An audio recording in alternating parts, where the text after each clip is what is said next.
Well, hello. It's time for a another installment in the life of Jacob. So today we're going to read the first 30 verses of Genesis chapter 29. The first 30 verses of Genesis chapter 29. So Jacob went on his journey and came to the land of the people of the east. And he looked and saw a well in the field. And behold, there were 3 flocks of sheep lying by it, for out of that well they watered the flocks. A large stone was on the well's mouth. Now all the flocks would be gathered there, and they would roll the stone from the well's mouth, water the sheep, and put the stone back in its place on the well's mouth. And Jacob said to them, My brethren, where are you from? And they said, We are from Haran. Then he said to them, Do you know Laban, the son of Nahor? And they said, We know him. So he said to them, Is he well? And they said, He is well. And look, his daughter Rachel is coming with the sheep. Then he said, Look, it is still high day. It is not time for the cattle to be gathered together. Water the sheep and go and feed them. But they said, We cannot, until all the flocks are gathered together, and they have rolled the stone from the well's mouth. Then we water the sheep. Now while he was still speaking with them, Rachel came with her father's sheep, for she was a shepherdess. And it came to pass, when Jacob saw Rachel, the daughter of Laban, his mother's brother, and the sheep of Laban, his mother's brother, that Jacob went near and rolled the stone from the well's mouth, and watered the flock of Laban, his mother's brother. Then Jacob kissed Rachel, and lifted up his voice, and wept. And Jacob told Rachel that he was her father's relative, and that he was Rebekah's son. So she ran and told her father. Then it came to pass, when Laban heard the report about Jacob, his sister's son, that he ran to meet him, and embraced him, and kissed him, and brought him to his house. So he told Laban all these things. And Laban said to him, Surely you are my bone and my flesh. And he stayed with him for a month. Then Laban said to Jacob, Because you are my relative, should you therefore serve me for nothing? Tell me, what should your wages be? Now Laban had 2 daughters. The name of the elder was Leah, and the name of the younger was Rachel. Leah's eyes were delicate, but Rachel was beautiful of form and appearance. Now Jacob loved Rachel, so he said, I will serve you 7 years for Rachel, your younger daughter. And Laban said, It is better that I give her to you than that I should give her to another man. Stay with me. So Jacob served 7 years for Rachel, and they seemed only a few days to him because of the love he had for her. Then Jacob said to Laban, Give me my wife, for my days are fulfilled, that I may go in to her. And Laban gathered together all the men of the place and made a feast. Now it came to pass in the evening that he took Leah his daughter and brought her to Jacob, and he went in to her. And Laban gave his maid Zilpah to his daughter Leah as a maid. So it came to pass in the morning that, behold, it was Leah. And he said to Laban, What is this you have done to me? Was it not for Rachel that I served you? Why then have you deceived me? And Laban said, It must not be done so in our country, to give the younger before the firstborn. Fulfill her week, and we will give you this one also for the service, which you will serve me still another 7 years. Then Jacob did so, and fulfilled her week. So he gave him his daughter Rachel as wife also. And Laban gave his maid Bilhah to his daughter Rachel as a maid. Then Jacob also went in to Rachel, and he also loved Rachel more than Leah, and he served with Laban still another 7 years. Let me pray for us. Our Father and God, you are the Father of history, and we thank you that you are pleased to work in the lives of all people to bring about your good pleasure and your plan for the good of your people. We pray now that you would help us understand this story. In Jesus' name, amen. All right. So this is probably a familiar story to you, maybe. It's the recapping of how Jacob first arrives in Haran and gets married. Okay, gets married to 2 wives within a week of each other. So What I wanted to do is look at some parallels, that is, some things in common between this story and the story of when Isaac married Rebekah, Jacob's mother. Okay. By the way, we often have this image of Jacob as a young man, or young in our way of thinking, and that he was inexperienced, didn't know much. And that may be true, but surely Jacob was older than I am now when this story took place. In fact, he was probably over 60 years old. Wow. Okay. We can figure that out by looking at Jacob's life in reverse. Jacob ended up living to be 147 years old. Sounds like a lot. Isaac lived to be 180. Abraham lived to be 175, and Abraham's father, Terah, I think lived to be over 200 years old. So these guys lived what we would consider to be a fantastically long life today, right? Nobody ever lives to be more than, say, 110 at the right. If you make the news if you break 110. So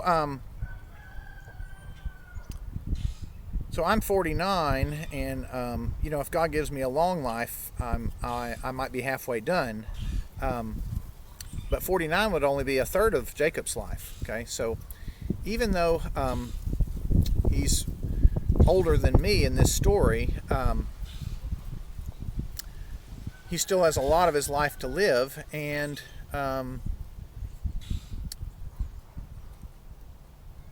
lot of kids to have, and of course his father is actually going to be alive when all this is over, when he finally goes back home. So we read a couple of weeks ago, that Isaac was very old and his eyes were dim and he wasn't sure when he was going to die. Well, we know he lived at least 20 more years after that. So it just goes to show you, it's up to God how long or how short that we live. So anyway, I wanted to look at some parallels here, some things in common between the story of Jacob's arrival in Haran and his marriage, and when Rebekah was found for Isaac in Haran also. Okay, so the first is that both of them involve a well, right? You'll recall that when it was time for Isaac to have a bride, that Isaac was not sent away from his home and his father and his mother. His mother had died, but he wasn't sent away. Instead, a servant was sent away with multiple camels loaded with wealth. Okay, and so the servant went to Haran, and you remember the story. The servant came to a well and was still kind of scratching his head and saying, "How am I ever going to find my master's family, let alone a willing bride?" And you remember he prayed and said, let the young lady who comes and waters my camels for me, okay, be the one that you've selected, Lord. And God listens to the servant's prayer and has that come to pass. So in that story, the servant needed someone to help him water his camels because he didn't apparently have something to scoop with, or at least it doesn't say he did. Rebekah had come to the well expressly with a scoop or a jar of some kind because she was planning on drawing water, and so when he asks for some water, she gives him some and also waters his camels. In other words, we have somebody that needs to use the well, but they need some assistance, right? And we have that here, okay?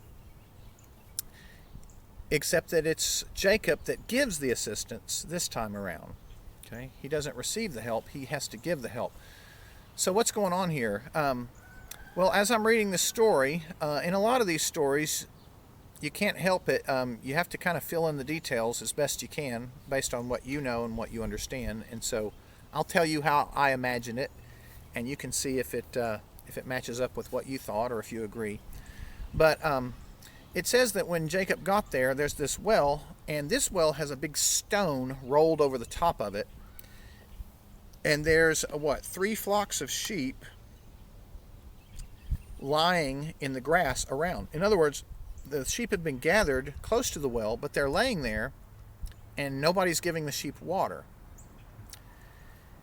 And Jacob says, why? Right? He says, why aren't you guys, it's still early in the day. Surely you're not putting the sheep up for the night, right? Why don't you go ahead and water them and then let them go graze some more, right? And the shepherds say, we cannot. We have to wait for them to roll away the stone. And it doesn't really say who they are or them. But you get the idea, or at least in my mind, this is what I did with that these are children guarding the sheep, or at least young shepherds, and they're not physically able to move this big stone. They have to wait for some older shepherds, or at least more of them, to gather, and then they roll the stone away, and then everybody waters their sheep and they put the stone back. So why the stone? Well, the stone is there to stop junk from falling in the well and fouling up the water, right? So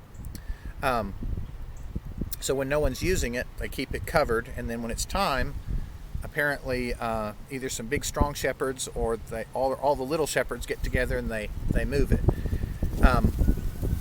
And I kind of thought that because I was thinking about some of the shepherds that we know in the Bible. It says that Rachel is a shepherdess, and she seems to be at least a young woman.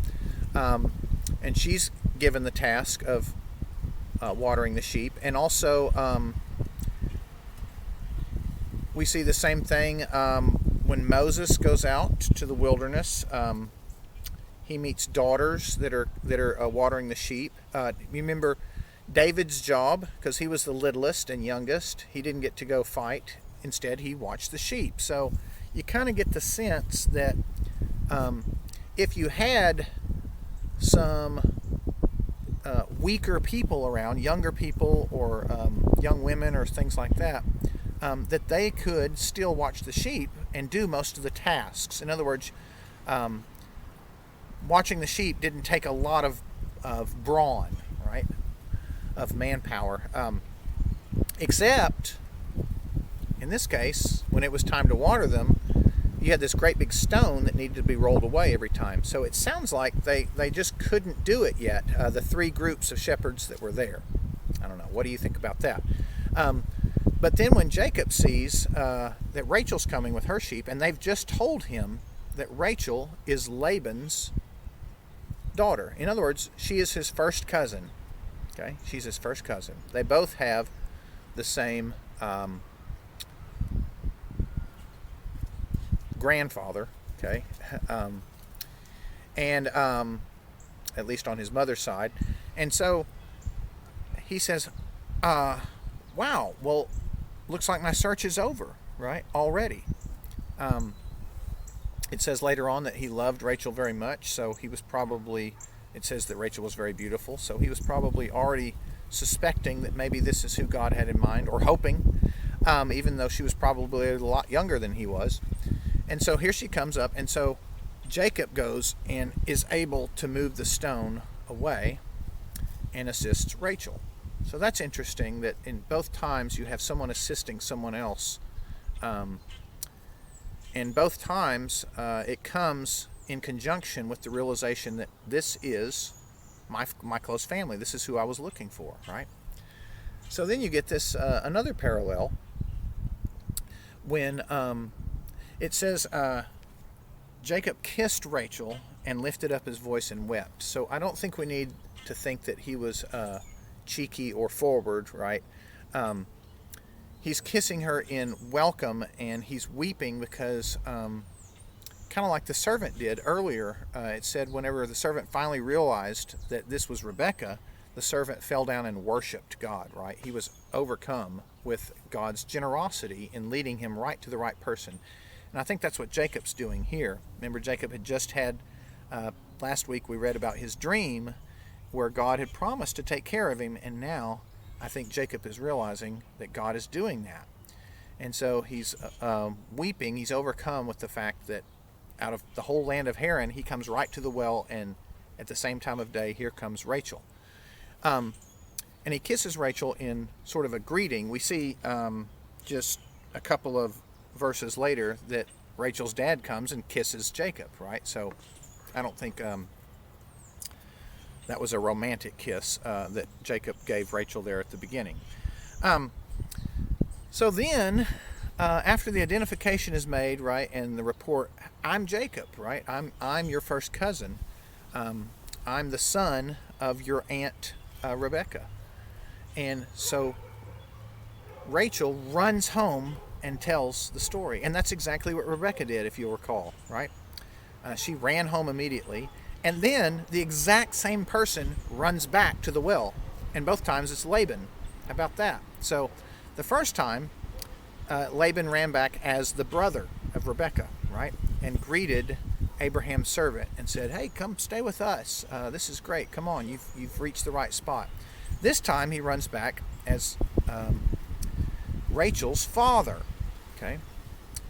And from what we learn of Laban, it kind of brings a smile to my face when I imagine this, because the first time his sister comes and she says, brother, there's somebody that's been gone. It's grandfather Terah's other son Abraham. It's his descendants. Anyway, he has been off in a foreign land, and his servant has come back. It's some of our family, and they're looking for us. And Laban hears this, and he also sees the gold, right, that Rebecca has been given by the servant of Abraham. Do you remember? He gave her some gold jewelry, and she's got them. And it specifically says when Laban heard what Rebecca's story was and then saw the gold, he ran to that well. Okay, and I think that kind of fits with what we're going to learn about Laban in the coming weeks. So he's very excited, and he gets there, and he says, hey, he sees, wow, there's all these camels with this guy. Hey, come stay with us. We'll take care of you. And they have a big feast, remember? So now, this time his daughter comes back and says, it's Jacob, it's Isaac's son, right? It's Rebecca's son. He's come back. And I bet Laban is thinking, here we go again, right? Some more, if Isaac was rich, how rich must the next generation be, right? So he runs again and does greet Jacob and says, come stay with us. But Jacob has nothing to give, right? Jacob has nothing to give, or at least it doesn't say Jacob has anything with him. I mean, Jacob, last week we read Jacob was using rocks as pillows, right? So maybe Laban was a little surprised to see Jacob did not come with a caravan of Jacob's sort of on the run, as you'll recall, from his vengeful older brother, right? And was sent away from his home by his parents to come find a wife for himself. But Jacob does have the blessing of God. So anyway, Laban goes ahead and brings him in, and they have a feast, just like they had whenever Abraham's servant came. So there's also a feast here. Well, eventually there's a feast in this chapter. So it says Jacob stayed with Laban for a month, and it simply says he told Laban all these things. And so I'm wondering, how much did he tell Laban? Did he actually tell Laban, you know what, I lied to my father. I claimed to be someone I wasn't, and because of this, my brother's out to kill me now, and I'm on the run. I can't go home. Okay. I don't know. Maybe. But it certainly by the end of the month, Laban realizes there's no there's no immediate financial gain that he's going to get from Jacob, because Jacob doesn't have anything. Okay. And so he proposes something. He says, well, you're going to work for me, right? You're not going to stay here for free forever, so you're going to work for me. So you tell me, what should your wages be? All right. And then we get another indication that Laban realizes that Jacob is not well off, right, financially. Certainly not rich like his father was.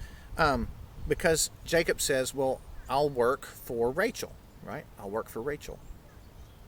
And then Laban says something interesting. He says, well, it's better that I give her to you than I should give her to another man, so stay with me.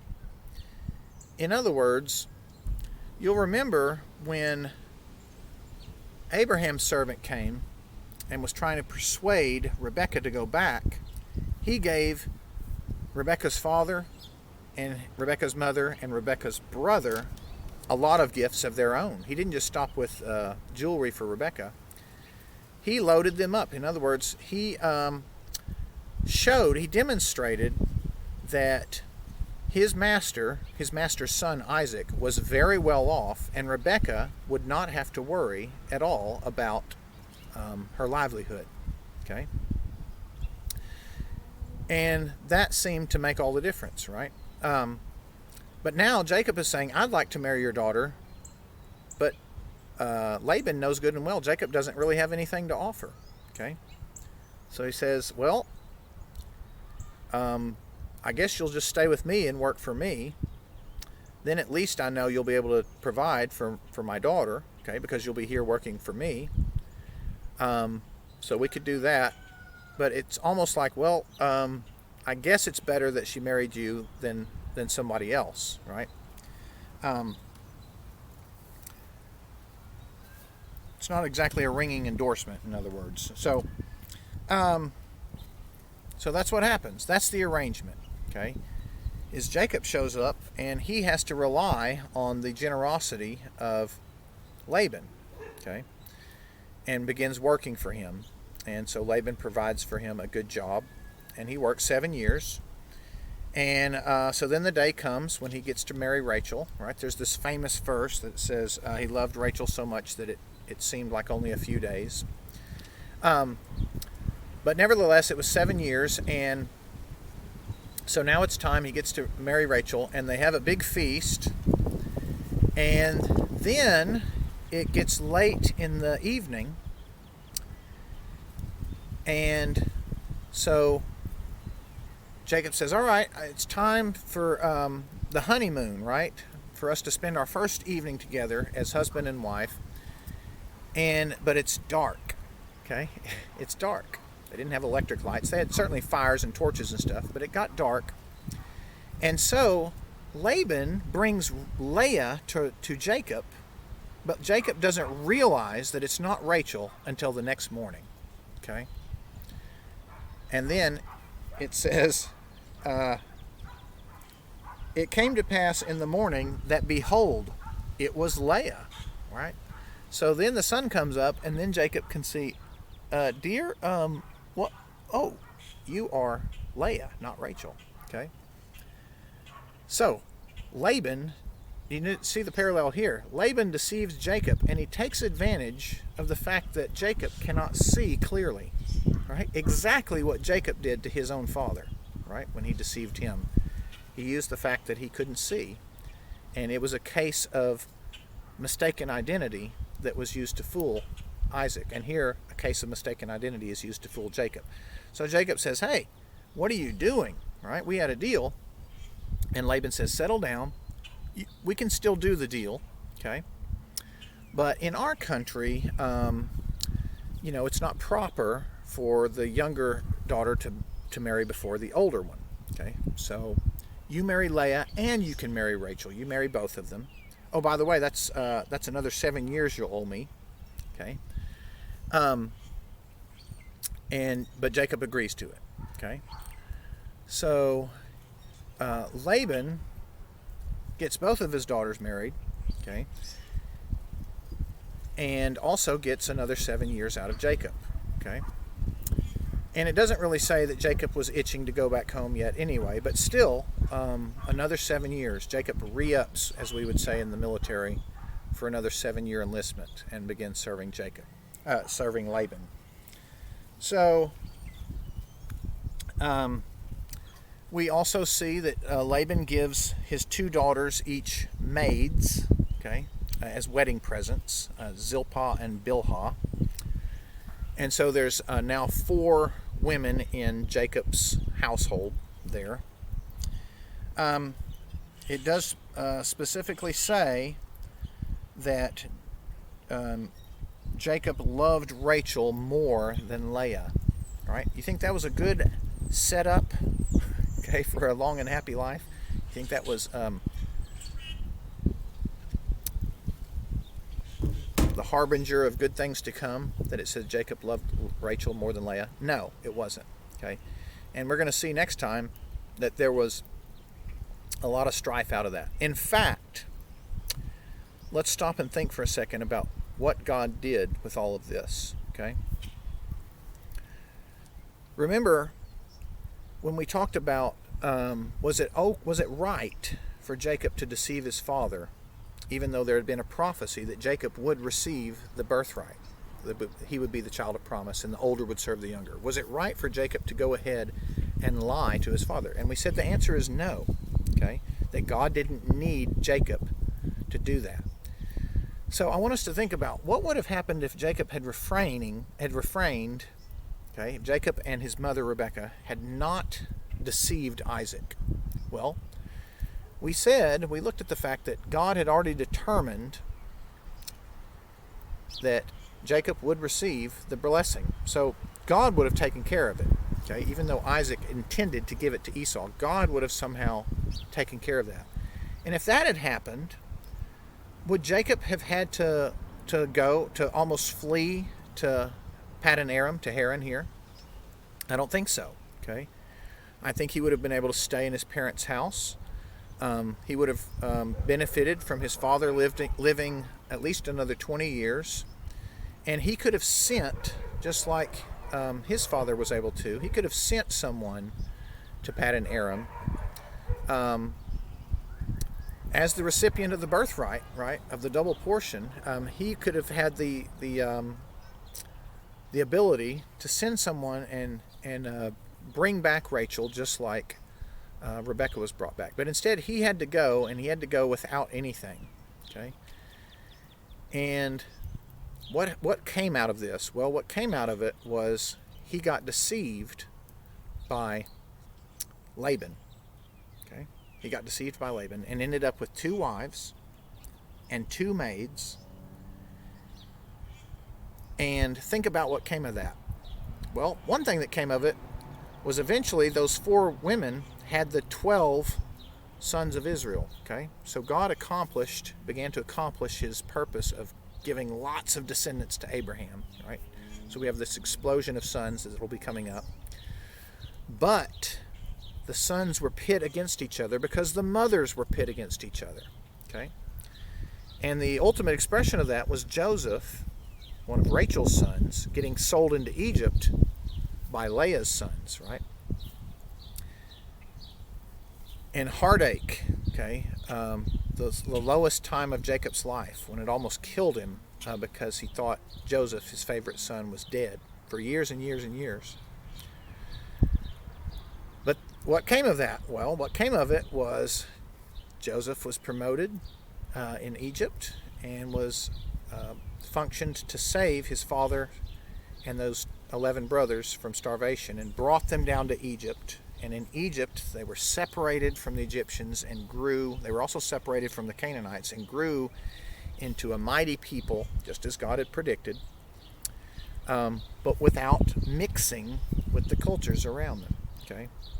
And then when the time was right, God brought them back. So God still is using Jacob to accomplish his purpose, but we're going to see all the pain and heartache that Jacob has to endure because of the way that the choices that he made, right, in trying to bring this about. Okay, So that would have all still happened in some way, but maybe Jacob wouldn't have had to learn what it's like to be lied to by Laban this time, and we'll see a couple more times, and also his own sons when they tell him, no, Joseph was killed by a lion, right? Jacob finds out how Isaac must have felt when he was deceived, and he learns that for the rest of his life, doesn't he? Well, anyway, I think I'm going to wrap it up there. I don't have any more stellar insights into this chapter. We'll look at the very beginning of this strife that's caused by Jacob ending up marrying these two sisters, okay? And he married two sisters because he was deceived by his father-in-law, okay? And he was deceived by his father-in-law because he had to work for his father-in-law, and he had to do that because he had to come to Haran without anything, and that was because he had to flee from his brother because he had lied to his father. So there's this enormous chain of dominoes, each leading to another, that, as we talked about this morning, I believe, in our confession of faith, that God's sovereign will still comes about, but it doesn't do violence to the will of creatures or to the chain of secondary causes, okay? But God is not bound by those things. He's not, he doesn't wait to see what happens, right? And yet we're still called to do what's right. So we'll see what happens to Jacob next time. And so until then, adios.